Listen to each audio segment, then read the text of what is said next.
एक गांव में एक बहू और उसकी सास रहा करती थी। कभी बहू सास से कहती है, माँ जी मुझे आज बैगन खाने का बहुत मन हो रहा है। हाँ हाँ मेरी प्यारी बहू, मैं तुझे अभी बैगन लेकर आती हूँ। वह एक किसान के पास पहुँच जाती है। उस किसान के पास बहुत सारे बैगन बोए हुए थे। अरे ओ बंटी बेटा, जरा मुझे 1 किलो बैगन दे दो, क्योंकि मेरी बहू प्रेग्नेंट है और उसकी डिलीवरी को कुछ दिन ही बचे हैं। उसका बहुत मन कर रहा है कि वह बैगन की सब्जी बनाकर खाए। हाँ हाँ माँ जी, ये लो आपके बैगन और मुझे पूरे 100 रुपए दे दो। इतने महंगे बैगन? राम राम राम।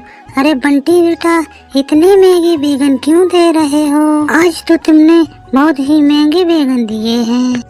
क्या करूँ माँ जी, खाद बीज के और पानी के बहुत रुपए हो जाते हैं, महंगे तो देने ही पड़ते हैं और खेतों में बहुत मेहनत का काम पड़ता है माँ जी।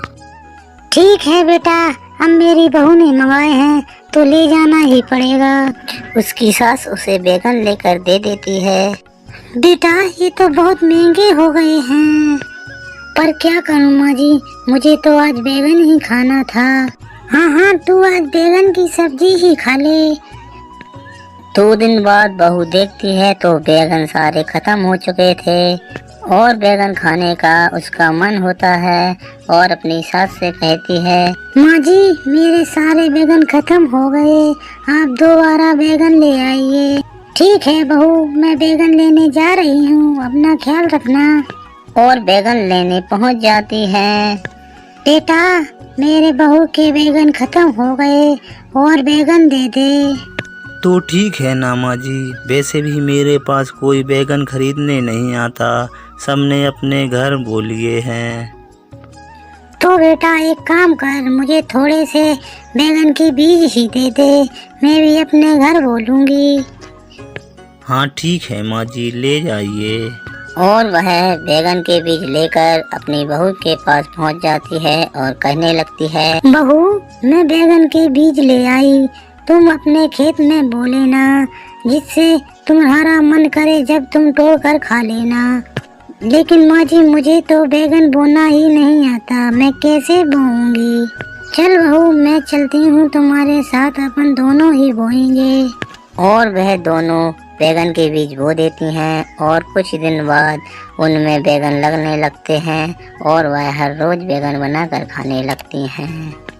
एक गांव में एक आलसी चिड़िया रहती थी। वह कुछ काम दाम नहीं करती थी, बस दिन भर निठल्ली बैठी रहती थी और सोचती रहती थी कि कुछ खाने की व्यवस्था हो जाए। एक दिन यूं ही घूमते घूमते वह आमों के बाग में पहुंच गई। वहां रसीले आमों के लदे पेड़ थे।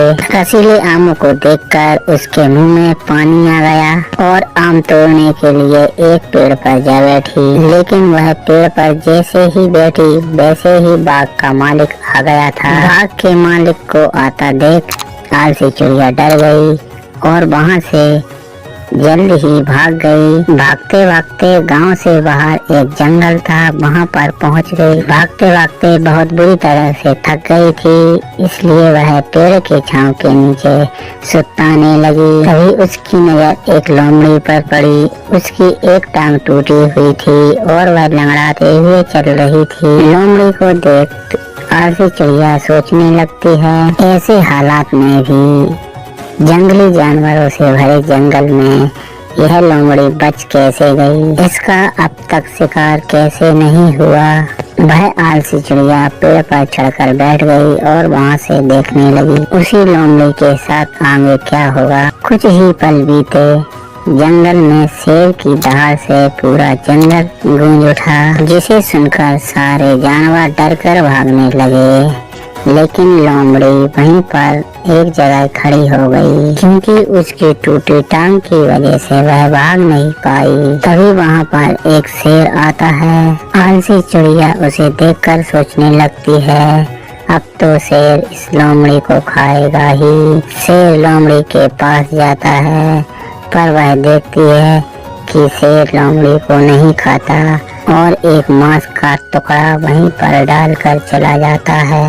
तभी वह सोचने लगती है, भगवान सबकी सुनता है। इस बेचारी लोमड़ी का भी पेट भगवान ने भर दिया और वह घर आ जाती है और 2-3 दिन तक घर में यूं ही पड़ी रहती है, ना कुछ खाती ना कुछ पीती और सोचती रहती है कि लोमड़ी की मदद भगवान ने की थी, मेरी भी मदद भगवान करेगा। 4-5 दिन होने के बाद वह भूख के मारे बाहर निकलती है तो वहाँ पर देखती है एक साधु बैठा हुआ था। तभी वह आलसी चिड़िया जंगल की सारी बात विस्तार से बता देती है। भगवान मेरे साथ ऐसा क्यों कर रहे हैं? जानवरों के लिए भोजन का प्रबंध है और हम पक्षियों के लिए भोजन का प्रबंध नहीं है। तभी बाबा जी कहते हैं, ऐसी बात नहीं है पुत्री, भगवान के पास सारे प्रबंध हैं, दूसरे की तरह तुम्हारे लिए भी हैं। बात यह है कि तुम्हें लोमड़ी नहीं शेर बनना चाहिए जो दूसरों को खिलाने की क्षमता रखता हो।